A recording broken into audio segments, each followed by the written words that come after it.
나는 일본에 망명하고 있던 박영효를 불러들여 진상을 규명하고 무죄인 경우 다시 등령하여야 한다는 운동에 앞장섰다가 역적으로 몰려 고종의 분노를 사서 체포령의 대상이 되었던 것이었다.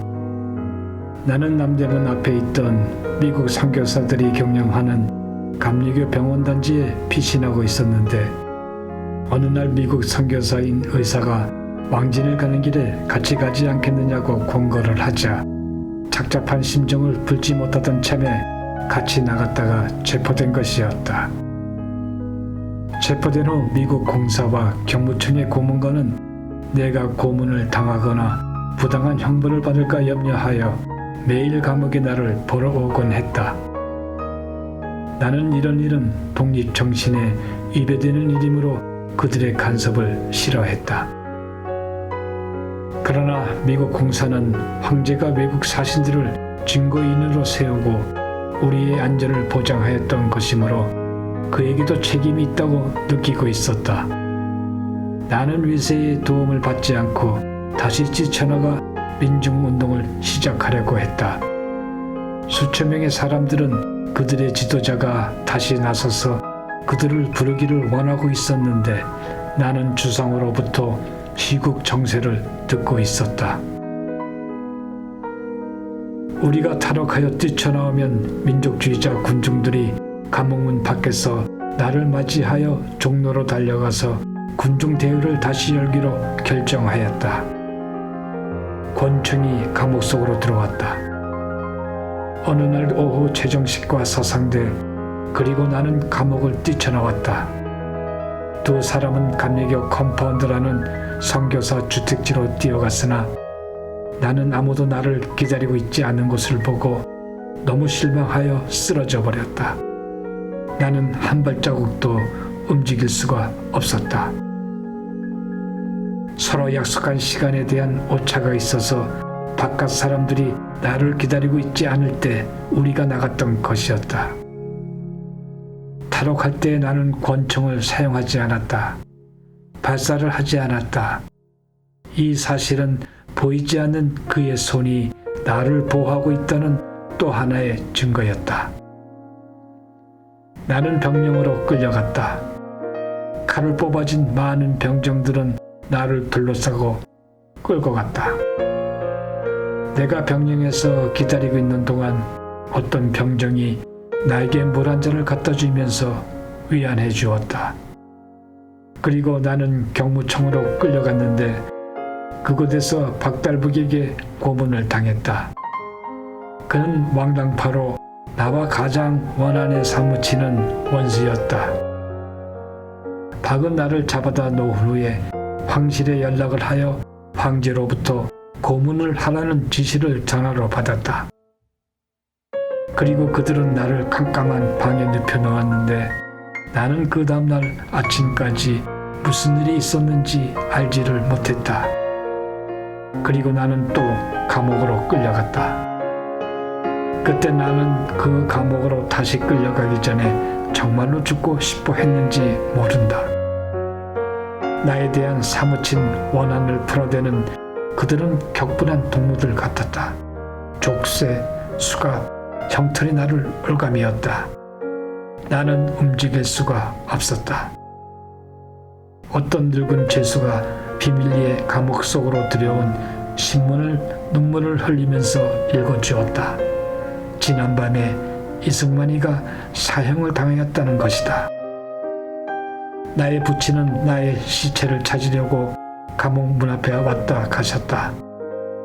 내가 이렇게 고생을 하기 전에 어머니가 돌아가신 것이 참으로 다행이었다. 내가 품고 있던 질문은 꼭 한 가지.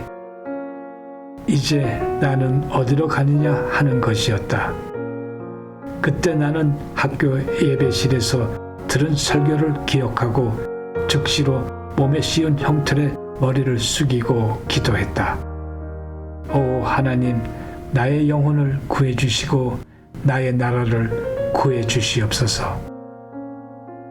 성경책 한 권이 몰래 들어왔다. 죄수 한 명은 간수가 오는지 보기 위해 파스를 섰고 또 한 명은 책장을 넘겨주었다. 나는 성경을 읽으면서 마음의 평안을 느꼈다. 이상한 기분이었다. 7개월 동안 나는 형틀을 쓰고 있었다. 나의 정적이었던 홍정우가 고등재판소 재판장으로 부임하였다. 그는 그의 앞에서 나의 형틀을 제거하도록 명령하였다. 홍은 보항회의 회장으로 나에게 가장 큰 정적 둘 중에 하나였는데 재판장이 되어 나의 사건을 결정하는 자가 되었던 것이다. 그런데 그는 어떻게 된 일인지 나의 생명을 살리려고 온갖 힘을 써주었다. 참으로 인생의 야릇한 역전이었다. 내가 재판받으러 끌려가는 것을 보려고 기다리고 있던 우리 집 종 복례는 순검에게 뺨을 맞았다.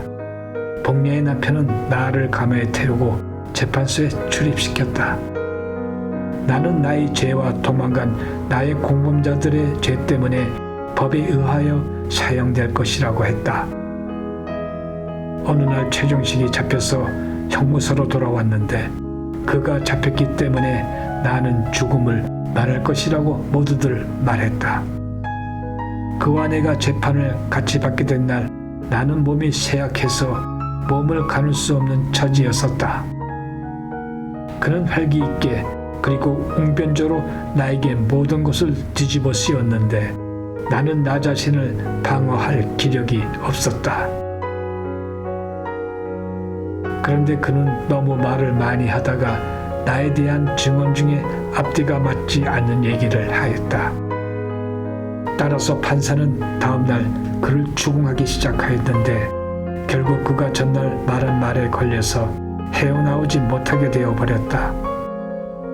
물질적 증거로 나의 권총이 제출되었는데 나는 한 방도 쏘지 않았다는 것이 입증되었다. 나는 재판 과정에서 별로 할 말이 없었고 판사들은 자기들 나름대로 결론을 지었다.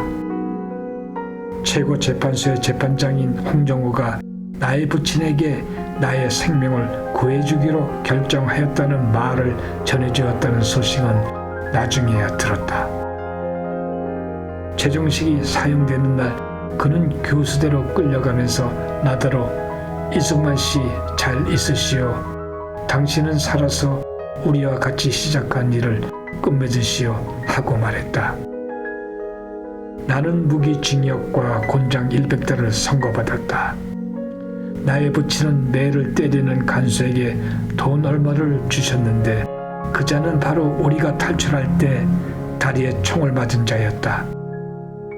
아버지는 돈을 주시면서 곤장 100달을 맞으면 살아남지 못할 것이라고 귀뜸해 주었다.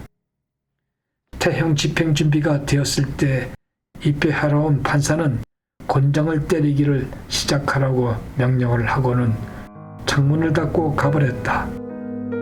그 간수는 하나, 둘, 셋 세면서 몽둥이를 들었다 놨다 했는데 태형이 끝났을 때 내 몸에는 아무 상처도 나지 않았다. 7개월 동안 나는 10kg쯤 무게가 나가는 나무로 만든 수판을 목에 달고 두 손은 수갑에 채우고 발은 형틀에 끼워져 있었다.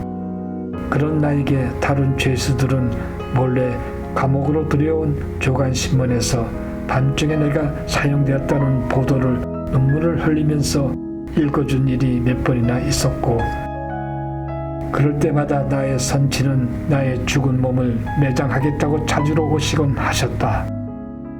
사형 선고를 받은 살인수가 나와 같은 형틀에 얽매여 있었다. 어느 날 아침 간수와 사형 집행리와 순검이 갑자기 감옥 문을 열고 우리 방으로 뛰어들어왔다. 방 안에 있던 죄수들이 모두 나를 쳐다보았다. 나는 사형 집행리에게 넘겨질 것을 기다리고 있었다. 그런데 그들이 형틀을 열고는 살인수를 끌어내고 나는 다시 형틀에 잠가버렸다. 나는 이 다음은 나로구나 하고 독백하면서 오히려 내가 먼저 끌려가서 빨리 끝이 나버렸으면 하는 간절한 소원에 잠겨 있었다. 그러나 하나님의 뜻은 그렇지 않았다. 나에게서 수갑과 형틀이 벗겨지자 삶에 대한 욕망이 나에게서 서서히 떠올라왔다. 내가 그 햇빛도 들지 않은 어두운 감방 속에서 어떻게 살아남았는지 알 수가 없는 일이다. 나는 7년 동안 감옥에 있으면서 형장으로 끌려가는 동포들을 너무나도 많이 보았다. 어떤 이들은 사형장으로 끌려가면서 마치 내가 그들을 구해줄 수 있는 듯 나의 이름을 크게 부르곤 했는데 내가 할 수 있는 일이란 고작 가서 편안히 죽으시오 라고 고함을 쳐주는 것이었다. 무거운 칼소리가 들려올 때에 그의 복잡한 심정을 나는 잘 알고 있었다. 장호익 장군도 우리 깜빵 바로 뒤에서 단수당했다. 그는 세 번째 칼소리가 날 때까지 계속하여 만세를 불렀다. 나는 요사이도 꿈속에서 감옥 시절에 이런저런 일을 보곤 한다.